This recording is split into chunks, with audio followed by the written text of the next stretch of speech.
Hi, welcome and welcome back. I hope you're doing well.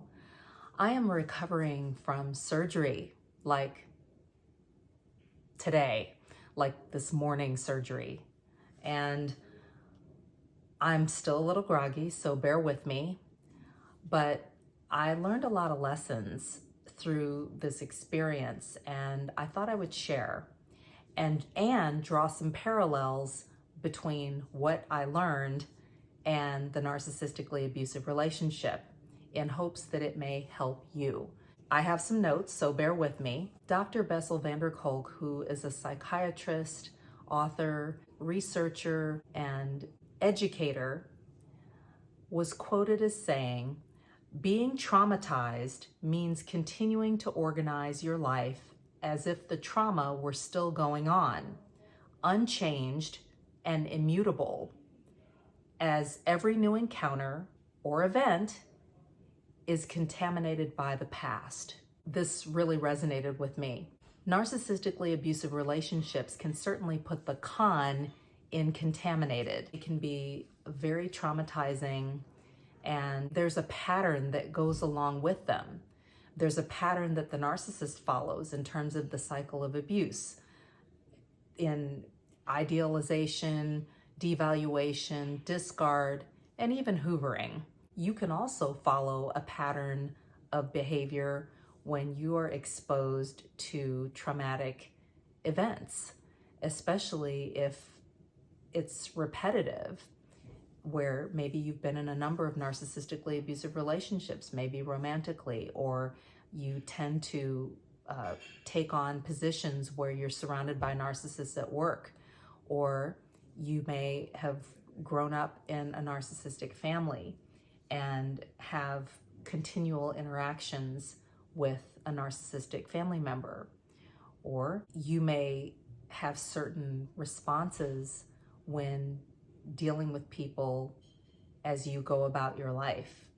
And these are things to be aware of so that you can take note and start to recognize and learn from these experiences and understand what's going on in your body and how you're reacting, and be able to make some different choices going forward, and also know where you require help or healing along the way. Just to give you some background, around this time, several years ago, I was facing major surgery and a cancer scare. And I had at least a few months of just not knowing how things were going to work out, not knowing what kind of condition I was going to be in when it all was said and done. And I went through just a whole tidal wave of emotions, and I also went through put myself through a lot of paces in preparation for this big event, this really major surgery. And with this surgery that I had this morning, I noticed some similarities in the ways that I handled things and reacted to things or responded to things. And one of the things that I noticed was that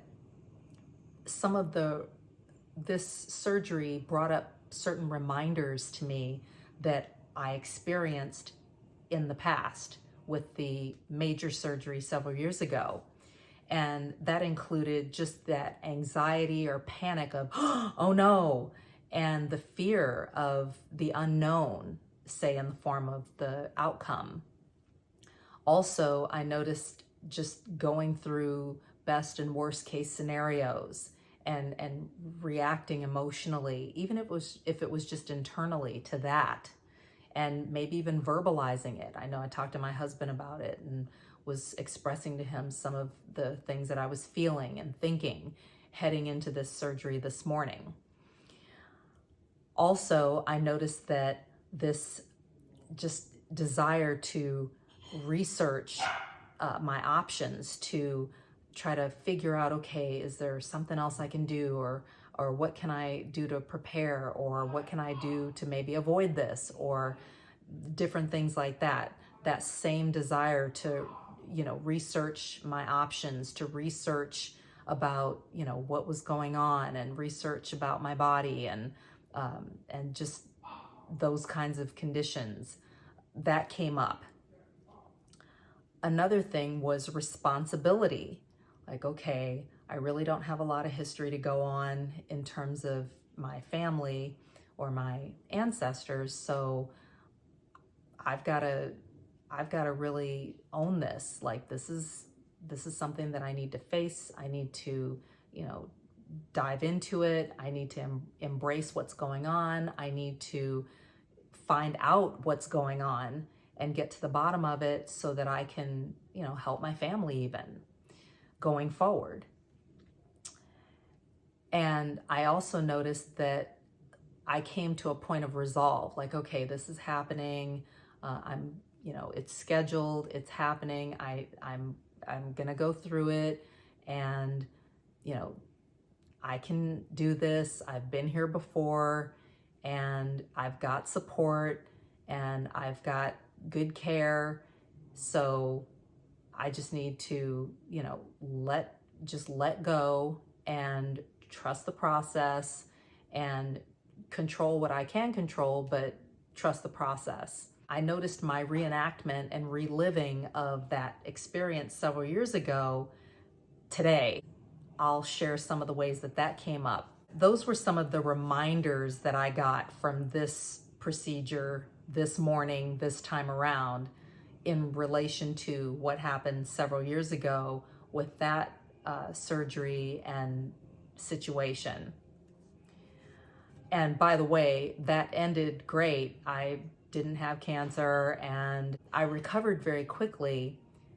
However, it was interesting to see how it was still a traumatic event in my life.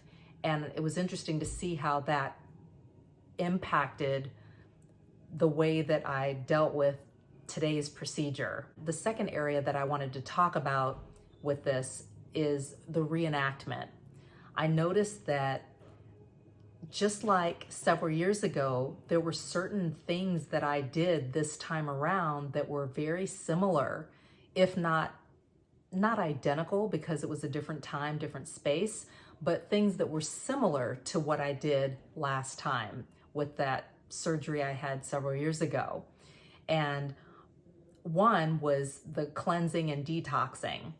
And I remember last time that, I really kind of eliminated a lot of things from my diet and scaled back on like processed foods, and tried not to eat too many like kind of junky vegan foods and things of that nature. This time around, I had already been doing some cleansing and detoxing at the beginning of this year, around the time that I was told that needed this surgery. And I did not one, but probably 3 different detoxes leading up to this morning to kind of flush out. And I was going to do that anyway at the beginning of this year, but I kind of stepped it up a little bit and added a couple other kind of shorter detoxes in preparation for today. The second thing was the research part. And I did do some research. I didn't do nearly as much research as I did last time. I mean, I literally like combed the valley, like consulting with different health care professionals and holistic practitioners to just try to get a picture of what I needed to do and to really be able to make some good choices. And I didn't do nearly as much this time, but I did do some research. I felt that impulse to like research. Like, okay, what am I dealing with? Okay, what can I do? What kind of things can I do holistically to help myself or put myself in the best possible position? Thirdly, I circled back to my doctor's office to ask more questions and to find out, okay, is this really necessary? Like, are we putting too much on it? Like, do I really need to do this? Okay, have we considered A, B, and C? And I brought up some other options, just tried to dialogue more about that, which I had done last time. I had done a lot of kind of circling back. Okay, well, what about this? What about that? And that came up again. Fourth thing that I did last time that I also did this time was I planted my spring and summer garden. And in other words, I kind of went into this nesting mode. And could I have waited to plant my garden? Yeah, I could have waited till afterwards, after, recovering and feeling up to it. But I felt compelled to like do this nesting, like get stuff done around the house. I was like doing massive amounts of laundry, and I planted my spring summer garden, and I felt like I want to get this done. I want to get this in. I'll feel better if I can just get this in. And that way the plants can take root and start growing, and then we can have food and this and that. But I was in that nesting mode. Fifthly, I noticed that I became my own advocate again. Just like several years ago, I started advocating for what I wanted in terms of the procedure and some of the details around that, and some of the protocols. And I spoke with different practitioners that were involved in this procedure, and I had the opportunity on a few occasions to express to each of them individually what I wanted or didn't want them to do or not do, and just even things like what I wanted to have to eat or drink right after the procedure, to really give my body the best possible fuel that I could once everything was said and done, or medication and how I felt about that and what I wanted done about that during the procedure and even afterwards. So I had the opportunity to advocate for myself again. And I noticed that I stepped up to the plate and took that opportunity. A sixth thing that happened today that was very similar to several years ago was that I cried in the recovery room when I woke up, and I just felt kind of overcome with emotion, and I just had to let it out. Finally, as I mentioned, I was able to nourish my body with healing foods. And I remember after my major surgery several years ago, I actually had my husband go to the local Whole Foods by the hospital and pick up some very specific items for me, like coconut water. And he picked up I think he got me some seaweed and some kale chips and just green things, like a little kale salad, and so that I could nourish my body with some healing foods right afterwards and get my energy up quickly so that I could do the walk around the floor and show the doctor that, hey, I'm ready, let me go, and not have to stay around or have to have them fight with me to eat something or drink something afterwards. So that was something that I had done before, and just like that, this morning I cracked open a fresh coconut, and I was like, this is what I want after I'm done. The third area that I wanted to discuss is the reality of it all. And with this situation this morning, this procedure, the reality of it is that it was relatively minor compared to what I went through several years ago. And secondly, like, no one mentioned the C word at all. Otherwise, my doctor wouldn't have been able to do the surgery. She would have had to refer me to an oncologist again. Also, I believe that my reaction this time around to this procedure was more about the trauma from 2014 when I had that major surgery and cancer scare than it was about this particular procedure itself, if that makes sense. And then fourthly, my family mobilized. They sprung into action. And, because we had been through what we went through several years ago with my surgery and cancer scare, this time I really didn't have to say a whole lot to my family. I didn't have to do a whole lot of directing or instructing or anything like that. They knew exactly what to do and mobilized. My husband leading the charge, of course, but really mobilizing the kids, even the dog, to, be able to support me during this process. Then fifthly, knowledge is power. And that was one of the realizations that I came to in terms of really finalizing this procedure, was just that I don't have a lot of family history to go off of. The more I know, the more I'll be able to help my own family. Sixth, as I mentioned, my doctor actually got to work with me on this, and we had talked a lot about it, and I got to work with her specifically as opposed to getting referred to somebody else. She realized and recognized that I was kind of reliving some of that trauma from that previous experience, which she went through with me to a certain degree, and that she was able to, she was able to work with me and kind of guide me through the process. Seventh is that realistically, I was once again able to honor my body within the context of the procedure and just the reality of what was happening. And that felt really good, whether it was speaking up for myself about what I did not want during the procedure itself to have happen, or just even what I wanted to fuel my body with immediately following the procedure. So once again, I was able to advocate for myself, and even with more conviction, having gone through what I went through several years ago, and to do it quickly, to do it fluidly, and to do it easily this time around. Those are some of the things that I learned from this morning's experience versus what I experienced several years ago.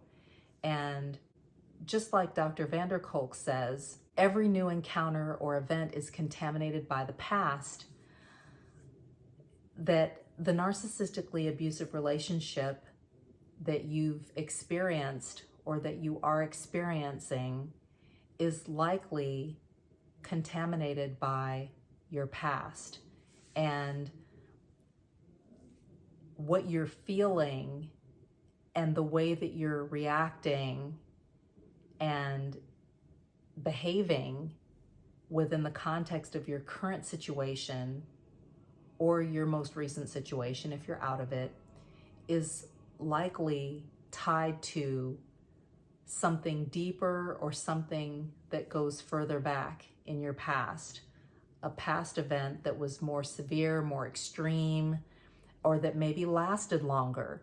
It could be having a narcissistic family that you grew up in, or a narcissistic parent that you grew up around. This is why it is super important to be able to say, if you're currently in a relationship, to be able to go no contact. If you're out of the relationship, to stay no contact, and to remove yourself from that situation, to be able to step back and be able to look at what's going on, looking for patterns, looking for things that feel familiar, and being able to, identify them. Maybe, writing them down, like making a that was then, this is now list.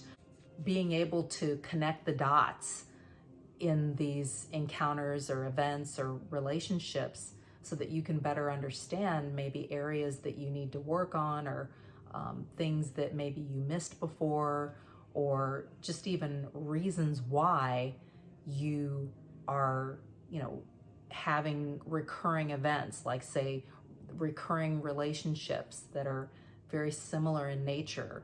It doesn't have to be with the same person, but just the same type of relationship or that you're engaging in. And this is also why it's super important to do things like inner child work and really tap into your past, tap into your upbringing, your family, the environment you grew up in, events and timelines of what's happened to you over the course of your life, especially as a child, because more than likely there's something significant that has happened to you that is informing your emotions, behavior, reactions, etc., even choices in these current situations that you're in or that you've been in if you're out and it's just more recent. Interestingly enough, the same thing can apply to the narcissist, and they can display the same behavior. But as far as you're concerned, I want to encourage you to step back and really take a look at the macro. And that includes going back and looking at significant events in your childhood or significant events in your life over time, because more than likely that's what's informing and fueling your current situation or most recent situation.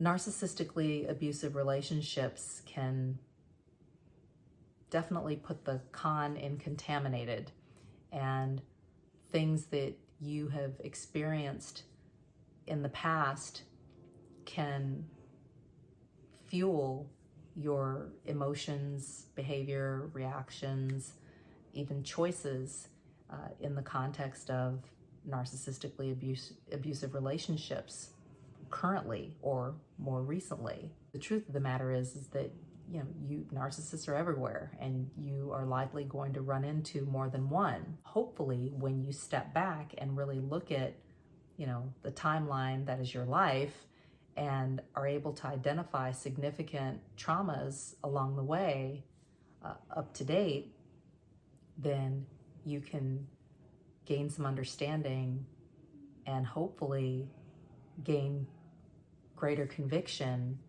about shortening the amount of time that you spend engaging or indulging or reacting or behaving in a pattern fashion based on the past. You're not alone and you're not crazy. Know who you're dealing with, know who you are. Take care, and I'll talk to you soon. Bye-bye.